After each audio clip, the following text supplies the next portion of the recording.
Hello, it's Denise from Women Beyond a Certain Age. Well, this is a big day here. That's all I can say. We are going to record 2 podcasts with my dear friend, Crescent Dragonwagon. Hello, Crescent. Hello, Denise, and hello, Cindy, behind the scenes, making it all happen. She made the magician behind the scenes. Yeah. Now, we have to tell people, Crescent, this is so amazing.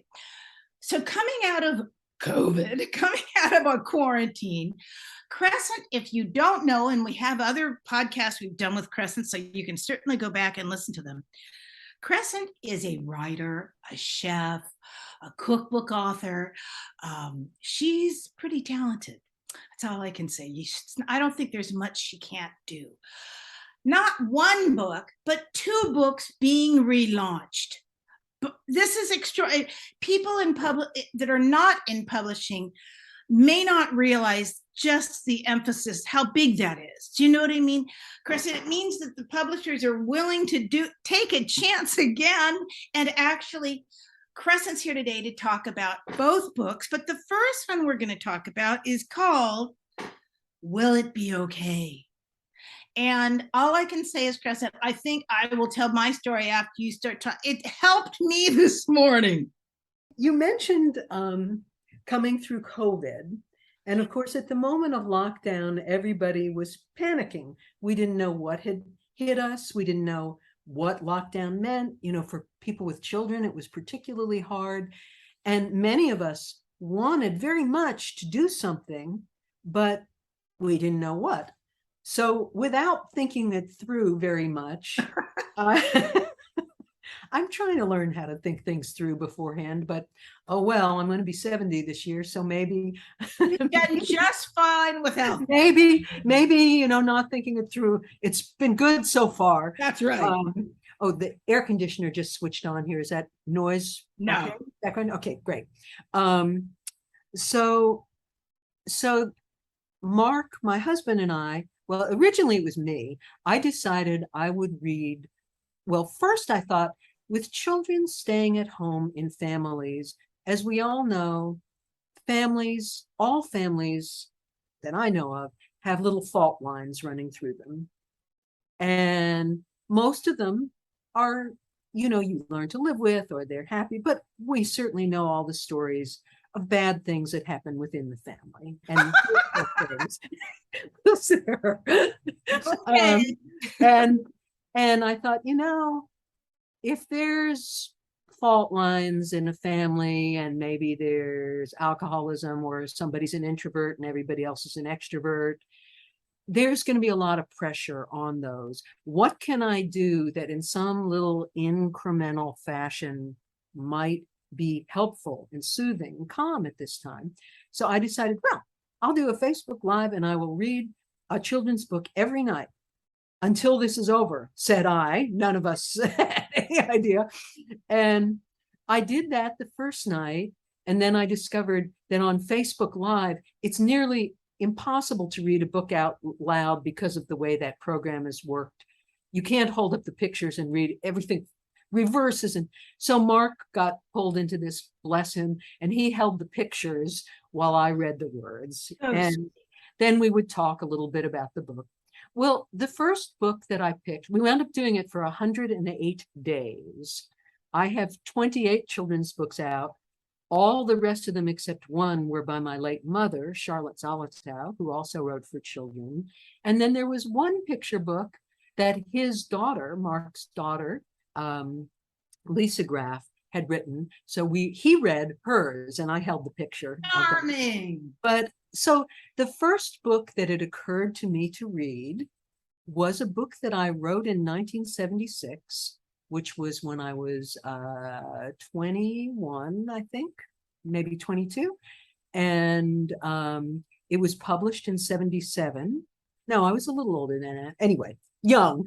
I can't, by the way, you were speaking very I can't do math. That's a real failing. I think I proved that to you this morning, didn't I? We'll talk about it one day. Timing. Okay. And never mind. So the first book that I thought to read, because I considered it maybe my most reassuring title, was Will It Be Okay? And we read it aloud, and it really was reassuring to me. The writer May Sarton once said that she thought the writing is the arrow of the writer. We write to what we will become, but we're not there yet. So I consider this book maybe certainly more developed than I was at the time when I was an insecure, crazy little 20-something. Okay. And so in the book, there's a little girl, and she asks her mother, will it be okay? And the mother says, yes, it will. And the little girl says, but what if there is? And she goes through a number of fears: thunder and lightning. What if they get snowed in? In the first edition, there was, but what if a big dog comes? Oh. But what if snakes come in the night? You know, anyway, but I read the first edition out loud, and it had very sweet pictures, but it was a bit dated. And there were some parts in it that I didn't really feel would work in our world at the time now. For example, well, I'll remind me to loop back to that, and I'll tell you one that I changed in reflection of the times consciously. And I thought, you know, if I update this book a little bit and it gets some new pictures, because its pictures were very sweet, very tender, but somewhat dated. Sure. I thought maybe this book can have another chance. So I did it. It had been long out of print. And periodically people would write me and say they loved the book and they can only buy it used. And so, and I heard lovely stories about it over the years. And so I rewrote it, retyped it, sent it to my agent, and by God, it got accepted again. And they got the phenomenal illustrator, Jessica Love, to do the pictures. I love the pictures, Crescent, and they are. I loved the whole book, the tempo, the timing, her figures of the little girl when she's dancing in the leaves, all of it. Okay, it's just turned out beautifully. Thank you so much. So you must be. Were you just thrilled to death when you saw the new book? Beyond thrilled. Yeah. Beyond thrilled. And also somewhat disbelieving. I mean, it's proof that you need to hang on long enough because it gets good eventually. Now, this is a very important comment that you just said. I went back into my folder this morning about last time you were on, and one of the best, you said so many great things, but you were talking about fear, that fear is inherent in the process of writing. And I know this for myself, but I know this from so many people that always say, I want to write a cookbook, I want to do a column, I want to write a newsletter, but I'm not a good enough writer, or I don't have the, they put, the da. So in your mind, if you do that to yourself for 10, 20, 40, 50 years, I have a girlfriend that always says, oh, I'm never going to get married again. And I always say the same thing. I said, not with that attitude. Yeah. The fear is actually kind of part of everything. It's one reason why I don't believe in the movements that try to shield children from learning about hard things, bad things. I don't agree at all that, they're asking that Anne Frank's book get taken out, and the things about telling the truth about slavery. The thing is, we are tougher than we know, and if you look at something straight on, then you can figure out what you're going to do about it, how you're going to digest it, and what you're going to think about it. And so in this book, will it be okay is kind of an existential question that we all ask periodically. And you said this. We ask it, I think it, I mean, for me, I've asked it at every decade that I've been alive, okay? You certainly ask it in your early 20s, because all of a sudden you are a fledgling. If you've been in high school, if you've been in college, and all of a sudden you're supposed to be free. Now that oh, yes. Okay, free for what? Free not to be able to pay my rent, free for being, making mistakes. So, but I know in every decade of my life, in the beginning of it, when I'm turning the big 3-0, the big 4-0, the big 5-0, I'd think to myself, and I had fears. And, even now, and this is when at 71, once in a while, I say to myself, like this morning, right before you and I got on, and I had to watch you on tape to tell myself that will it be all right? Yes, it's going to be all right.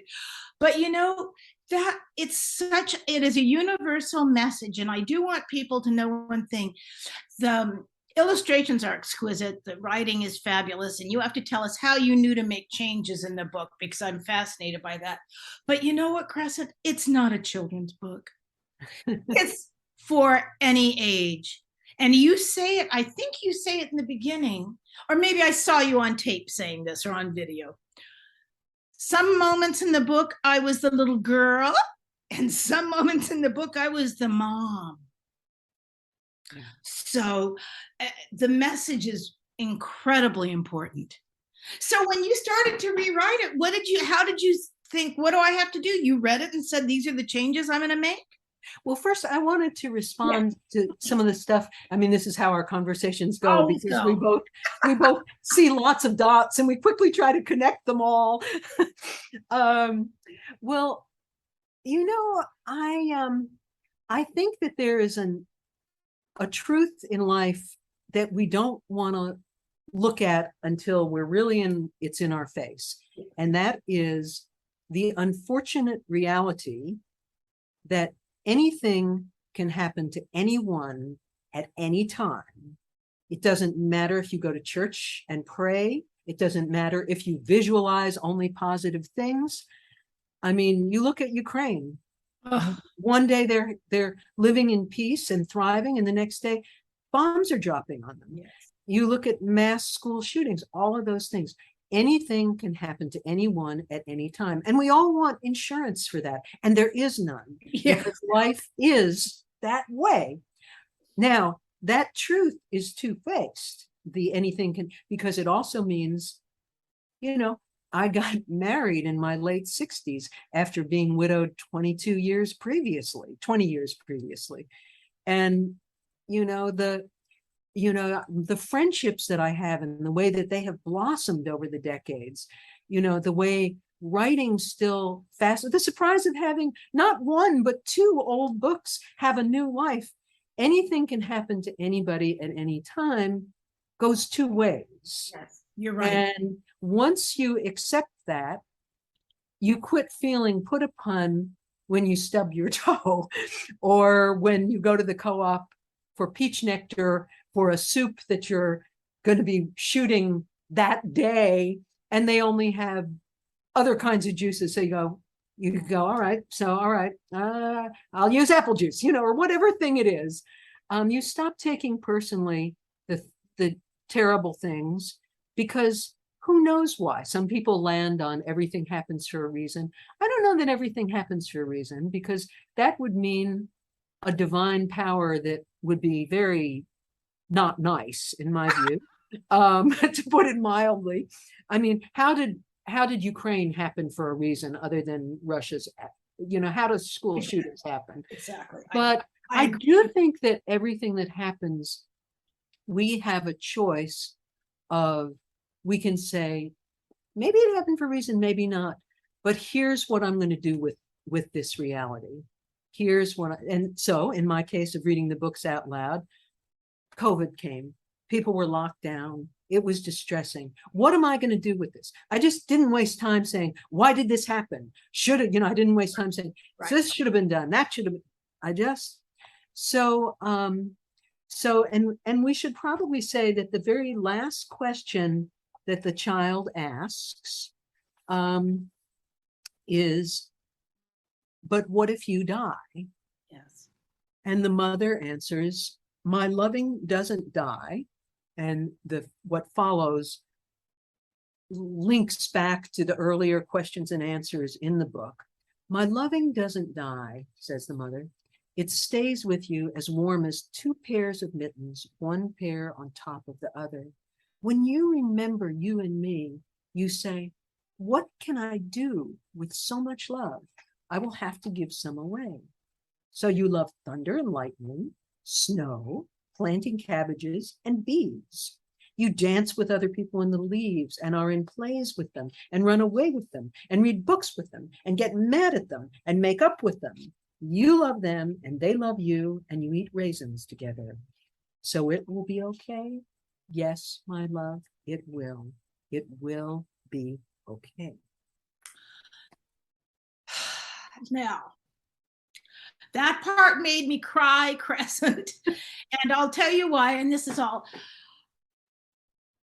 I'm not embarrassed. I'm not concerned about saying this, that everybody that listens to will. A few months ago, I said to my husband, I am in such a sweet spot right now in my life, and yet I don't feel as happy as I've felt at other times in my life. And he said, well, you've been going through this for about a year, you know, it's the adjustment to retirement. And I said, it is. And of course, the guilt that goes with this, just give me Crescent, is because everybody I know says, oh God, you're so lucky you got to retire. Do you know what I mean? And I'll say, I loved what I did. But to make long story short, I've started to see a counselor. I absolutely love her. She's the most fabulous doctor. But the reason I bring that up is when we were talking just yesterday in a little session, my mother came up. And the last words I heard myself say it, you know, if you've never been in therapy, if people don't understand therapy, I'm not selling therapy. But it may not fit you, but for me, I've done it once before, like 35 years ago, changed my life. So I felt like, oh, I wouldn't mind discovering some things and changing the next 20 years. But one of the last things I said, she said something about my mother. And I said, well, it's because I know that no one in the whole world will ever love me as much as my mother did. And I do know that. Do you know what I mean? Yeah. I mean, I've had a lot of guys profess that they love me. Well, I mean, you know, to be honest, I know no one's ever going to love me the way my mother loved me. Okay. Yes, for me, that's so when you were saying that in the book, it just was so poignant to me. Yeah. And I wrote that, as I say, in 77. My own mother died in 2013 in November, and I spent a lot of years with her. And in those last 4 years, I spent a lot of time with her. Yeah. And we had a, you know, scratchy relationship. Loved each other, but a lot of conflict. But in those last 4 incredible years, she lost the past to some extent. So she couldn't pick over the imagined scabs of all the wounds of things that she thought people had done to her. And maybe they had, maybe they hadn't. She also lost too much obsession about the future.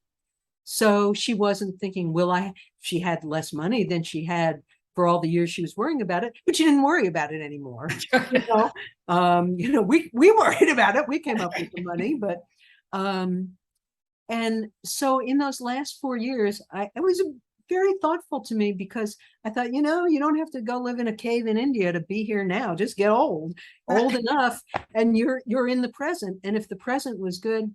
So one night, late at night, and I'm not sure which of the conversations it was, but I think it was the one where I said, I love you, Charlotte. And she said, I love you more. And I said, how do you know? Did you measure it? And she said, I was here first. Oh, how perfect. And we continued talking. And at the end of the talk, I went to go upstairs. And I just started crying. And I had the exact same thought that you said in therapy. No one will ever love me like my mother does again. No one. I don't know if I said as much, because I think maybe some people love you as much, but in a very different way. Nobody loves you in the way, if you are lucky enough to have a mother who, however imperfectly, loves you. It's unique. You get one shot in this life. And when it's done, it's done. So And, you know, now we're of the age where many people that we love have gradually dropped off the planet. And so what do you do with that? You know, how do you change the half-life of grief from agony to, to something that you can live and pass on and be nourished by? And of course, you know, I think it is, what will I do with so much love? I will have to give some away. I don't think I knew that at 22. I'm fortunate that I was a conduit enough for that wisdom to flow There through. you go. I hadn't lost anybody dear to me then. Yeah. I don't know how I knew that. I knew when I was little, I used to, you know, I mean, when you're a child and you first start to understand about death, first question is, am I going to die? And second question is to your parent, are you going to die? Yes. And they're universal questions. And so that is, you know, and over the years, you know, I got a letter from a family. They took their son to see the launch in Florida, the Challenger launch. So they saw it explode. And she said that when they got home, he remembered, will it be okay? And he asked his mother to read it to him. And for weeks, that was the story that he wanted at night. And, you know, this goes to the idea of, don't try to protect your children from shielding them from harsh realities. Let them look at it and give them ways that they can learn to deal with it. And I got a similar letter from someone who's, you know, she wasn't in the family. I think she was a babysitter maybe to this family. And she found me on the internet somehow and wrote me. And this child that she babysat for, his mother had a death allergy to peanuts. She's at a potluck dinner. There was a salad that had peanut oil in the dressing. She died of anaphylactic shock. Oh my God. And somebody gave the family this book. And she said, this was the book that he wanted read out loud once or twice every night for over a year. And then finally he said something else. I want a different book now. So what kind of a privilege is it to get to be, and as I say, as a conduit, and you know, the really good stuff I've written, I don't feel like I've written. I feel like it came through me. And I'm not being modest. I mean, that's the actual experience of it. And the time that I wrote it in 77, it was in the late summer, and I had had two pretty significant experiences. I went to an international study group held in Austin, Texas, and it was done in Socratic method. You asked questions and there were answers. And the teacher there was so extraordinary. And when he gave the answers, you didn't just believe them. I mean, he was a conduit. You were thrown into that answer. So that was amazing. And then I went from there. I had a scholarship to take a writing course called Dialoguing with the late therapist Ira Prokoff. And that was in Menlo Park, California. I hitchhiked from Austin, Texas to I mean, like, really, you know, really, how did I even survive those years? Because it was a different world and women hitchhiked. Can you imagine? I mean, I can't imagine. No. But anyway, dialoguing, it's back and forth. You ask yourself questions. What or who you are dialoguing with responds in writing. So somehow coming out of those two experiences, one day, this, you know, I think I wrote the first sentence and then it did that. So that was then, and that's where it came out of then for me. I was very much a child, I think, at the time that I wrote it. And so to the question of how I rewrote it, the original, now I don't have the original in front of me, but I think I can remember it. So the question that the little girl asks is, but what if nobody likes the way I dance? And the original was, you go dancing in the leaves, alone in the woods, alone in the crackling leaves. One day you meet someone else dancing in the leaves. You dance together. You throw leaves on each other. You lie down in the leaves. Then you go home and draw pictures and drink cocoa with whipped cream. And I thought, you know, you lie down in the leaves is not going to fly at this time. You know, it's just not going to do it. People are going to think pedophile. People are going to think insane. I'm not going to go there. I'm not going to. So it became, you dance together. You throw leaves on each other. You gather leaves into a big pile and jump into them. And, you know, they're both true, but, you know, why borrow trouble? You know, enough is going to come anyway. You bring up such an important point, though. Kenny and I watched old sitcoms sometimes, like when we go to sleep between 9 and 10 o'clock. And we watch a sitcom, an old sitcom, a Seinfeld or a something from the 90s, King of Queens or whatever. Once in a while, a joke comes out now and we both go, ooh, that wouldn't happen. But we still watch the show, and I certainly understand that it was funny then. It was funny 20 years ago, even though it may have been at the expense of a woman or the expense of someone else. Do you know what I mean? But not thrown as a dagger, just more of a joke. Well, so as writers, I'm sure good for you, Crescent, and you had to do that because, see, when you read old literature where women were no more than chattel. I mean, if you think of Emily Bronte, what she was talking about is if they didn't make a good marriage, those sisters were going to be destitute. Yeah. And it's still not untrue. I mean, hence we have the ambivalence that as a woman, the one undisputed power you have is when you are beautiful, which by our society means young. You know, people will listen to you. Powerful men will weaken in front of you. I mean, I'm not physically beautiful to where I've had that, but my late father was a biographer for, you know, Marilyn Monroe, and, you know, he met Brigitte Bardot and interviewed, incredibly beautiful women. Although after, I know this is a digression, but we roll with those. Although after he and my mother were divorced, and he sued Norman Mailer for plagiarism of the Marilyn Monroe book. It was settled out of court, by the way, and my father got 50 grand for it. Oh, we weren't allowed to say it when they were both alive, but they're dead now, so I can say it. And screw you, Norman Mailer. You shouldn't have stolen from my father's books. Served you right. Anyway, so he's being interviewed by Barbara Walters, and she says, Maurice, you've interviewed many of the world's most beautiful women. Who do you think was the most beautiful? And he said, well, Barbara, attraction is a very funny thing. Yes, they were beautiful, but to me, the most beautiful woman in the world was my former wife, Charlotte Zolotow. And, you know, funny and sweet, but also pretty freaking manipulative, because for weeks people were calling her and saying, are you crazy? Remarry him. Go back to him. Go back to him. And she didn't want to go back to him.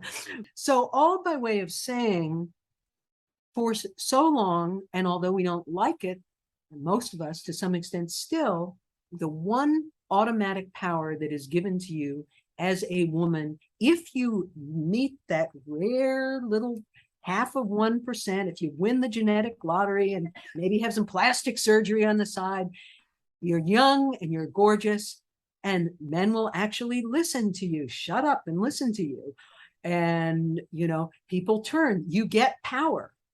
And so for women to disown that, even presently, it's complicated. Yes. It's very complicated until, you know, at times I wish we were all blind or wore paper bags over our heads so we could just deal with, are people kind? Are they smart? Are they funny? You know, but we don't. We go on appearance.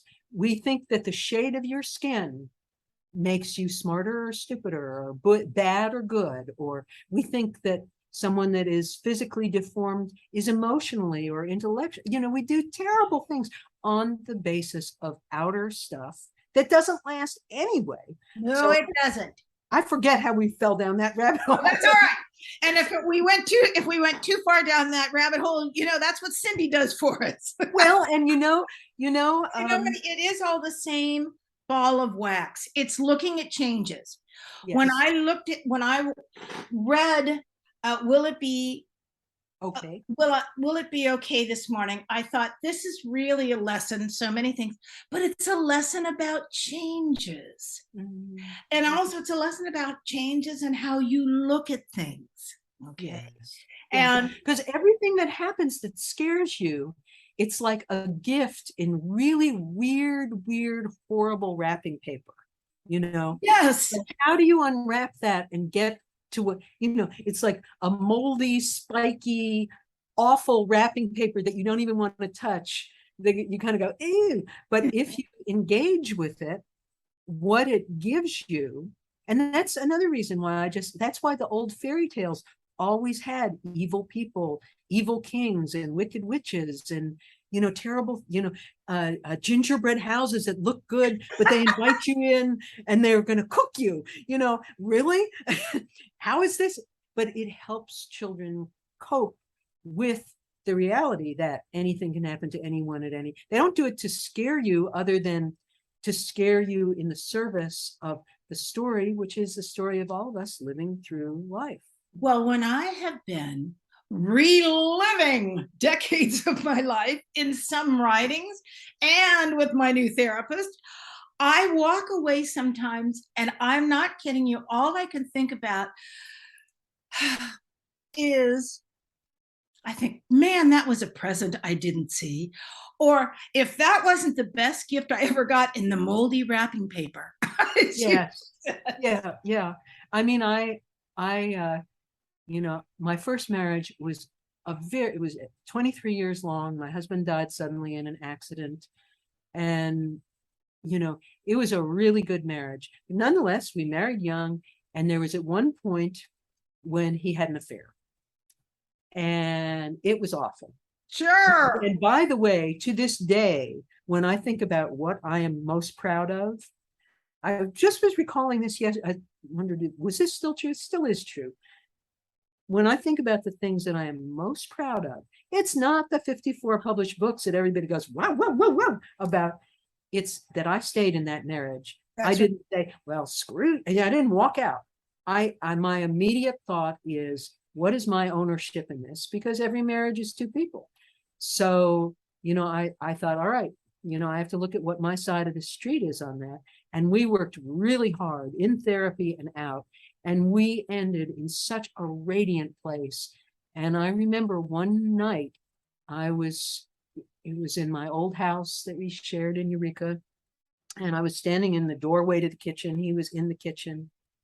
And we said I don't even remember what it was we said, but we looked at each other and I could almost see an arch of light between us. And I looked at him and I said, if it took the affair to get us here, then bless the affair. That's right. And I couldn't believe, because I had cried so hard. I had thrown things. I'm not a thrower. I mean, like 6 months after that, I saw, what is this on the painting on the wall? I had thrown a plate of hummus, and so it splashed on one corner of the painting. And so, you know, the most, and you know, death and grief is through, and you know, somehow made the path possible for, you know, we had like a year and a half after that, and then he went out bicycling and got hit by a car and died. And end of that story, except not end. What do you do with grief? What do you do with that much love? You have to give some away. Yes. And, you know, so I found different ways to love. And then to my astonishment, eventually I wound up remarrying. And, you know, once again, I'm in relationship school, and it's deeply satisfying and deeply wondrous to me. So with Will It Be Okay? Tell us one thing now. Who published it? So when people go to look for it? It is published by Cameron Kids, Okay. an imprint of Abrams. Okay. And you can always check your. It is in bookstores. Its official publication date is September the 6th. They can pre-order on Amazon, or if they do not like the Scarlet A, they can go to their local bookstore, or they can, you know, you can go online, indie books. You can find a bookstore. If you order it through, if you go on Indie Books and you order through Pearl's Books in Fayetteville, Arkansas, they will send it to you and I can sign it. If you really want to sign one, go to Indie Books. And I'm gonna check and send that to you. They may use one that's different from Indie, but if you even Google and call Pearl's Books, Fayetteville, Arkansas, they'll do it and they'll track me down and you'll get it signed. But you know, also teaches, I just want to say, and all this information, Cindy puts this up and it was on our, and you have a website and Cindy always puts it on the Women Beyond a Certain Age page. Thank you, Cindy. Crescent also has an online writing course besides going to different places and teaching writing. So if, see, I think at this age, I think as we in our, I call them my golden years, as I'm reaching my golden years, I just think that writing can be, whether it gets published or not, writing can be instrumental in helping you enjoy your life and learn about your life. So Crescent, you're always an inspiration to me. Thank you. Thank you. I teach basically 2 different classes online. One is called Tuesdays with Crescent, and it's 6 to 8 sessions, 1 night a week on Tuesdays. And that's basically just a writing class. I talk a little bit, I throw out a form of writing and a topic, and it's all first draft. It's not critique. It's not, you know, and you're not writing for any reason but to write.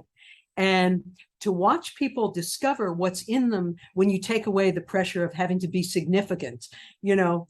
Absolutely. It turns out you're way more significant when you're not trying. So, you know, I can give out a prompt like buttons and people land on remembering their mother buttoning their snowsuit for them. Yeah. Or they'll go to political buttons and they'll remember working for the McGovern campaign, or they'll remember someone seducing them and unbuttoning their blouse, and their fear that they were wearing an ugly bra because they didn't think that was going to happen. and so, you know, writing is very generous. So anyway, there's TWC, and although I was planning to take a break from teaching until February because of these 2 new books out, I think I have been talked into doing TWC in October. We'll see. And then the other one I teach is fearless writing. That's right. You know, fearless, my favorite thing. And it doesn't make you not feel fear, but it does make you fear less because it shows you how fear works and that it is a great gift in very ugly wrapping paper. And so that's very much, we do a lot of writing in it, but it's very much about dealing with the things that surface in the process of writing. And probably 3/4 of the people who've taken it say to me at the end, you know, it's about writing, but it's about everything. And it really is. I mean, everything I need to know in life, I pretty much learned from writing. I learned how to love, how to persist, how to not be stopped by rejection. I learned to ask myself, I guess, will it be okay? And then find a way to assure that somehow, some way, it would be. So, you know, it's a great honor to have this book back. And I love, and Jessica loves pictures too. When this child is angry, when she's embarrassed, when she's worried, when she's having fun, you really see the picture in her face. Oh gosh. So it's so darling. It's vibrant. It's fun to read. It's memorable. Will I Be Okay? Coming down September 6th, coming out again. Crescent, thank you so much. As always, we're going to do another podcast with Crescent because we like her. Thank you. Thank you. Well, as it says in the book, one of her questions that she asks is, but what if someone doesn't like me? Oh, in the original that was, but what if someone hates me? Oh, okay. You better switch that. So I changed it to, but what if someone doesn't like me? You feel lonely and sad. Acknowledging the feelings. You feel lonely and sad. You walk and walk until you come to a small pond. You kneel in the grass by the edge of this pond and you see something move. You put out your hand and a tiny frog, no bigger than a thumbnail, hops into it. Very carefully, you lift your hand to your ear, and the frog whispers, "Other people love you. Maybe that person, other people like you. Maybe that person will like you again, maybe not. In any case, you're likable and lovable, and it is all right. Because a frog tells you this, you believe it." So even if a frog doesn't tell your listeners that, listeners, I would like to say, a dragon just told you, you're likable, you're lovable, and you can believe it. Crescent, you saved, I'm telling you, you saved a very confused woman this morning, and that would be me. And yes, guess what? It's all okay. There you go. Now, if people want to speak to Crescent or reach out to Crescent or take one of her classes, all that information is always on the Woman Beyond a Certain Age under the podcast. Cindy takes care of everything. So, honey, thank you. She does. I mean, I'm not proud of it. It's fine. Cindy takes care of all of it. And I don't often say this because people say it to me all the time, and it isn't always true. But I actually thought, that's a wonderful title for something. Cindy takes care of everything. Cindy's the everything. I always said that to people. I said, "Oh, Cindy's my everything." Crescent, thank you. If you have questions for any of us, or you want to make comments, we get some lovely private comments. People aren't comfortable putting things up on the site, and I understand that. It's womenbeyond@icloud.com.